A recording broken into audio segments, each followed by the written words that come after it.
Bonjour tout le monde, aujourd'hui je vous retrouve dans une nouvelle vidéo. En fait, je vais vous parler de comment j'ai préparé mon accouchement physiologique. Personnellement, j'ai accouché donc le 14 mars 2021 à 2h16 d'un petit garçon. Donc je vous ai déjà fait le récit de mon accouchement physiologique sans péridurale, sans épisio et sans déchirure. Donc je vais vous expliquer comment j'ai fait pour accoucher du coup sans déchirure et sans épisio, mais aussi comment j'ai fait pour avoir un accouchement physiologique, c'est-à-dire que moi ma plus grosse peur que j'avais c'est d'être déclenchée, puisque quand on vous déclenche par tampon Propes, c'est quand on vous met un tampon d'hormones en fait, on va dire les contractions qui sont suite à ça sont beaucoup plus difficiles à gérer, et donc généralement la plupart des femmes en fait demandent tout simplement à avoir une péridurale parce qu'elles n'arrivent pas à gérer la douleur des contractions, parce qu'elles ne sont pas venues naturellement, elles ont été déclenchées. On peut aussi vous déclencher par perfusion d'ocytocine, mais il faut déjà avoir été dilaté. Si le col est complètement fermé, pas du tout dilaté et dur, ben en fait là vous n'avez pas le choix, c'est le tampon. Et donc moi c'était ma plus grosse angoisse, c'est d'être déclenchée en fait. C'est qu'on me dise en fait voilà, vous avez dépassé le terme d'une semaine, vous n'êtes toujours pas dilaté, il n'y a rien, il ne se passe rien, vous n'avez pas de contraction, vous n'avez rien, il va falloir lancer la machine. Et moi c'est ce qui est arrivé à une amie. Et ça a été déjà difficile à gérer les contractions. Et en plus, elle, ça s'est terminé en césarienne d'urgence. Donc voilà, c'est tout ce que je ne voulais pas pour mon accouchement. Donc je me suis dit, je vais tout faire pour ne pas avoir ce genre de choses pour mon accouchement. Je veux un accouchement physiologique, accoucher soit à quatre pattes soit sur le côté, chose que j'ai fait. J'ai accouché sur le côté. Et je voulais pas aussi donc faire souffrir mon périnée, je voulais absolument protéger mon périnée, donc pas d'épisio et pas de déchirure, pas de descente d'organes aussi. Je vais vous expliquer comment j'ai fait. Donc on va partir, donc là j'ai hop un petit cahier. Donc tout ce que j'ai fait, on va commencer par la nourriture. Alors pour préparer le col, pour que le col mûrisse plus rapidement, j'ai mangé des dattes. On dit qu'il faut manger 6 dattes par jour pour en faire que le col devienne mature plus rapidement, se ramollisse et devienne mature plus rapidement. Donc chose que j'ai fait. 6 semaines, en fait voilà, j'ai commencé à partir de mon congé maternité théorique, puisque j'ai décalé mon congé maternité. À partir de mon congé maternité théorique, j'ai commencé à manger 6 ou 7 dattes par jour, tous les matins. Dans mon petit déjeuner, je mangeais 7 dattes. Je buvais aussi de la tisane de framboisier. Donc il y a deux possibilités, soit en infusion, soit en décoction, et moi je la buvais en décoction. Je buvais 4 tasses de décoction, donc je faisais une décoction le matin et une décoction le soir, donc 4 tasses. La tisane de feuilles de framboisier, c'est pour accélérer entre guillemets le travail, c'est-à-dire que si vous avez des contractions, pour rendre les contractions beaucoup plus puissantes et pour que du coup l'utérus soit beaucoup plus contractile et que les contractions de l'utérus soient beaucoup plus puissantes en fait, pour que bébé, le travail avance plus vite et que bébé sorte plus vite, et qu'une fois que vous avez accouché, l'utérus retrouve sa place beaucoup plus rapidement. Donc ça c'est les deux choses que j'ai fait en nourriture. Normalement vous pouvez boire aussi de l'eau de coco. Sauf que moi je n'ai pas la noix de coco, donc la noix de coco ça n'a pas été, enfin j'en ai pas du tout pris, mais voilà, c'était les dattes pour le col, pour qu'il mature plus rapidement, et les feuilles de framboisier pour que les contractions soient beaucoup plus efficaces, pour avant d'accoucher, pour pendant l'accouchement et pour après l'accouchement, que l'utérus reprenne sa place. Ensuite, ce que j'ai fait au niveau du sport, donc j'ai fait du sport. J'ai fait les entraînements de Pamela Reif et de Sissi Mua tout mon premier trimestre, évidemment sans saut, sans choc. Donc je suis tombée enceinte fin juin, donc juillet, août, septembre. En octobre, j'ai commencé à faire du yoga prénatal. Donc j'en ai fait octobre, novembre, décembre. Et après, à partir de décembre, j'ai plus vraiment eu beaucoup le temps de faire de sport. Chose que je faisais, c'est que je faisais 6 km de marche rapide par jour. Donc c'était 1 heure de marche rapide par jour tous les jours, ce qui était facile. J'allais travailler à pied. Mon travail est à 6 km de chez moi, donc je mettais 1 heure tous les matins pour aller travailler. Donc tous les matins, je me tapais 1 heure de marche rapide par jour. Et aussi, je faisais ce qu'on appelle des ouvertures de bassin. Donc on se met en position squat. Donc là, vous avez les jambes, ici vous avez les fesses au bout de mes doigts.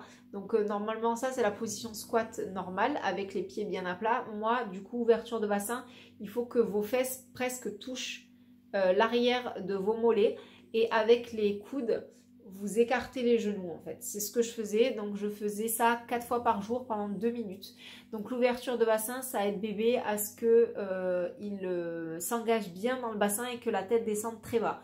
Donc chose qui a très bien fonctionné puisque j'ai accouché le 14 mars et je crois le 27 ou le 28 février, j'ai vu ma gynécologue qui m'a dit oui, votre bébé il est déjà très bas, je pense que vous allez accoucher entre le 18 et le 20, vous allez accoucher avant le terme prévu. Mon terme était prévu le 25 mars. Donc j'ai accouché 11 jours avant. Donc ça c'est pour tout ce qui est au niveau du sport. Au niveau paramédical, donc il y a des personnes qui y croient, d'autres qui n'y croient pas.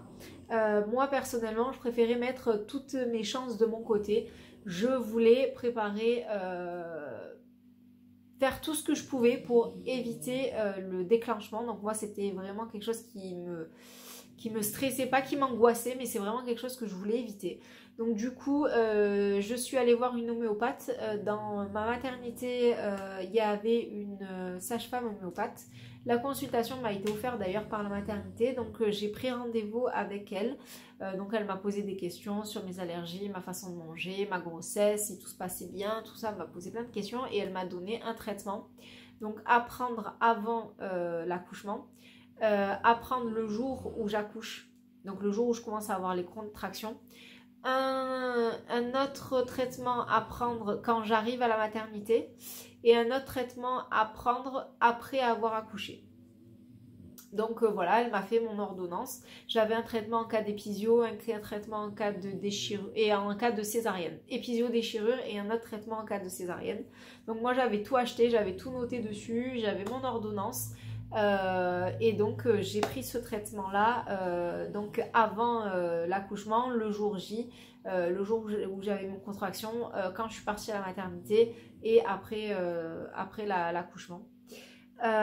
J'ai vu une ostéopathe, pareil il y a une ostéopathe, il y a 2 ostéopathes d'ailleurs dans ma maternité qui peuvent vous consulter après votre séjour, enfin pendant votre séjour à la maternité. Donc moi j'y suis allée.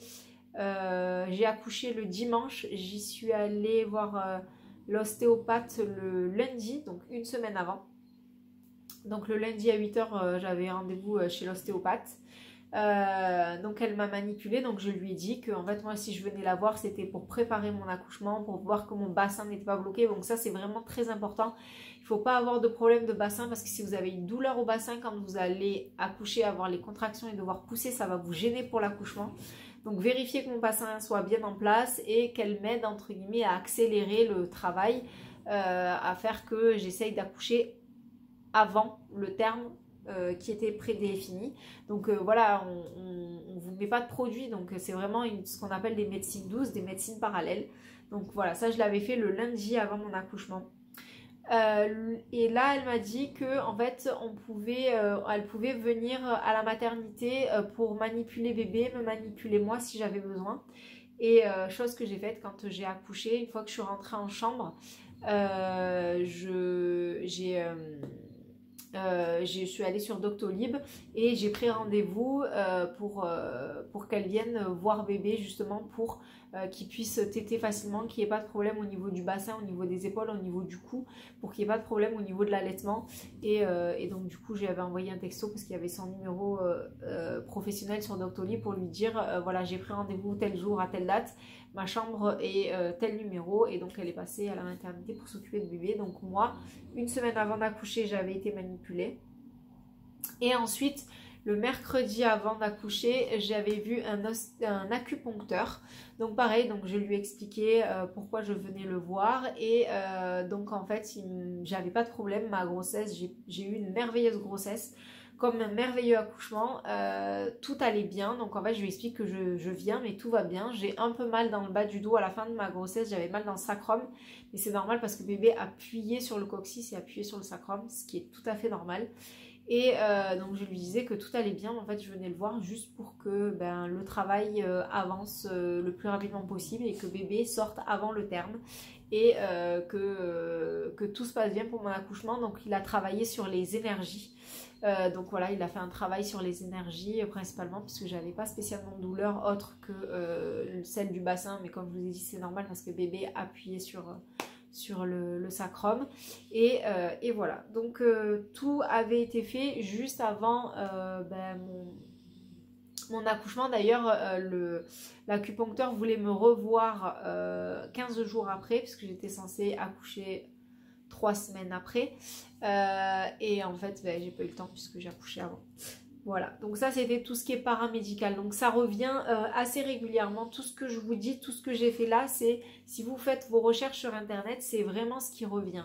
La nourriture, c'est vraiment ce qui revient. L'activité sportive, c'est vraiment ce qui revient. Et tout ce qui est paramédical, homéopathie, ostéopathie et acupuncture, c'est ce qui revient en permanence. Donc c'est les choses que j'ai fait. Ensuite, ça c'était pour accélérer le travail pour faire que je ne dépasse pas mon terme. Les deux autres choses que j'ai faites pour ne pas avoir de déchirure au niveau du périnée, j'ai fait ce qu'on appelle la méthode Epinot. Donc la méthode Epinot, vous devez le faire avec soit un kiné, soit une sage-femme. Un ou une kiné ou un ou une sage-femme. Donc en fait, je vous montre, donc vous avez une pochette comme ça. Hop. Voilà, donc ça ressemble à ça. Donc ici vous avez un espèce de ballonnet. Vous voyez que quand j'appuie ça monte ici, voilà. Et en fait quand vous pompez, ça fait gonfler le ballon. Donc en fait, et ici, voilà, on enlève l'air. Donc le but, c'est comme je vous expliquais dans ma vidéo d'accouchement, le but c'est de se préparer à faire un grand écart. Donc on ne peut pas faire un grand écart du jour au lendemain, donc on ne peut pas, entre guillemets, le périnée a besoin d'avoir un peu de temps pour, entre guillemets, se détendre pour laisser passer la tête du bébé. Donc vous avez un mode d'emploi qui est ici. Vous avez ici un réglé, voilà, vous avez ça. Donc ça vous permet de mettre le ballon et pour savoir exactement à combien de centimètres vous êtes. Et c'est en partie remboursé par la sécurité sociale. Moi je l'ai payé 115 €. Le remboursement sécurité sociale était de 25 €. Non, 25,92 c'est la base. Et en fait la sécurité sociale elle a payé 15,55 € parce que c'est 60%. Et moi j'ai payé de ma poche 89,08 € et ma mutuelle m'a remboursé une trentaine d'euros. Après vous avez des mutuelles qui remboursent mieux, mais voilà. Le prix est aléatoire. Moi 115 € c'était le moins cher que j'ai pu trouver sur Marseille. Donc le but c'est de mettre ça au niveau du vagin, de gonfler le ballonnet pour essayer donc d'étirer le périnée un maximum. Donc comme je vous dis, le but c'est de faire le grand écart. Donc on ne va pas commencer le premier jour à faire le grand écart au maximum, sinon on se fait un claquage ou une déchirure. Donc là le but n'est pas du tout là. Donc oui, avec ça on peut se faire mal. C'est pour ça qu'il faut faire la première séance avec un kiné ou avec une ou un sage-femme. Donc voilà à quoi ça ressemble. Donc au début vous commencez, vous essayez d'arriver aux 7 cm. Après les 7 cm vous avez les 8 cm. Ensuite vous avez les 9 cm. Ensuite les 10 cm. Moi j'ai fait ça, donc comme je vous ai dit, j'ai pratiquement accouché avec 15 jours d'avance. Donc j'ai fait ça pendant 4 semaines. En fait on vous dit qu'on ne le fait pas plus tôt Pourquoi on ne le fait pas plus tôt? Parce que en fait votre corps n'est pas en mode accouchement. En fait quand vous arrivez au dernier mois de grossesse, quand vous rentrez dans votre 9e mois, votre corps sécrète des hormones qui font que votre périnée est beaucoup plus souple et votre corps se prépare à accoucher. C'est pour ça qu'on vous dit, quand vous arrivez dans le 9e mois, vous pouvez accoucher à tout moment. C'est parce que votre corps sécrète des hormones au niveau de votre périnée, au niveau de votre utérus et au niveau de votre col de l'utérus. Et donc, toute cette zone s'imbibe d'hormones pour préparer l'accouchement. Et donc, du coup, le périnée est beaucoup plus facile à détendre que si vous faites ça le 1er mois de grossesse. Donc, moi, j'ai commencé 6 semaines avant d'accoucher, tout simplement. C'est une chose qui me prenait en moyenne 10 minutes, même plus que ça. Ça me prenait 20 minutes, un quart d'heure, 20 minutes tous les soirs. Donc là, c'est une discipline. Donc j'ai fait ça pendant 4 semaines, tous les soirs. Donc je faisais ça à la fin, donc la veille, donc le vendredi soir, la veille de mon accouchement, j'étais arrivée à mes 9 cm, donc je ne suis pas arrivée aux 10, mais déjà 9 c'est énorme. Je suis arrivée à mes 9 cm. Une fois que je faisais ça le soir, je faisais un massage du périnée avec de l'huile de massage de périnée de la marque Velleda, mais en fait vous pouvez prendre une huile d'olive, une huile de coco, ce que vous voulez, pour masser le périnée. Pareil, vous avez plein de vidéos, je vous mettrai des vidéos en barre d'infos sur le massage du périnée. Donc tous les soirs, je faisais 10 minutes de massage de périnée. Et quand j'étais avec mon ballon, donc je le faisais gonfler moitié intérieur, moitié extérieur pour pouvoir dilater cette partie-là pour que la tête de bébé passe. Et ensuite, je le mettais complètement à l'intérieur du vagin, je le gonflais. Et avec ce sifflet, donc c'est un sifflet qui permet de faire une résistance quand vous soufflez, un peu comme quand vous soufflez dans un ballon de baudruche, ça vous permet de mobiliser vos abdominaux. Et ça vous permettait, entre guillemets, un entraînement à expulser le ballon qui était gonflé. Et j'arrivais à expulser un ballon gonflé de 10 cm. Et donc, du coup, il passait par le périnée. Alors, évidemment, le ballon, il est beaucoup plus, on va dire, mobile que la tête du bébé. La tête du bébé est beaucoup plus rigide. Le ballon, vous voyez, si je fais ça, alors oui, il y a une résistance parce que vous voyez ici, il y a une pression, mais c'est beaucoup plus déformable que la tête de bébé. Donc, voilà, entre guillemets, comment j'ai fait pour préparer mon accouchement. Donc, je remercie Ophélie. Je vous mettrai sa chaîne YouTube parce que quand il y a 3 ans, elle a accouché de sa fille, elle avait parlé de cette méthode Epino et je l'avais gardée en tête. Et donc, du coup, je voulais absolument faire ça pour éviter la déchirure. Voilà, donc ça a fonctionné comme je vous ai dit. J'ai pas eu d'épisio, j'ai pas eu de déchirure. J'ai eu une seule éraillure à côté de l'urètre. Et en fait, je n'ai même pas eu de point, je n'ai rien eu du tout. Et comment vous dire que mon fils est passé entre guillemets comme une lettre à la poste. Et du coup, mes suites de couches ont été beaucoup plus faciles parce que quand vous avez des suites de couches avec des points, avec une déchirure, avec une épisio, c'est beaucoup plus difficile de se lever, de porter bébé. Voilà, les suites de couches sont beaucoup plus compliquées alors que quand votre périnée est parfaitement intact, c'est beaucoup plus facile. Et le fait d'avoir soufflé avec mon sifflet, ça fait que quand j'ai poussé, j'ai pas entre guillemets engendré de descente d'organes, j'ai pas poussé tous mes organes vers le bas, mais j'ai juste simplement plaqué mes abdos contre ma colonne, ce qui fait que bébé entre guillemets est descendu tout doucement. Et en fait, ça m'a pas déclenché de descente d'organes et du coup, pareil, mes suites de couches étaient beaucoup plus faciles.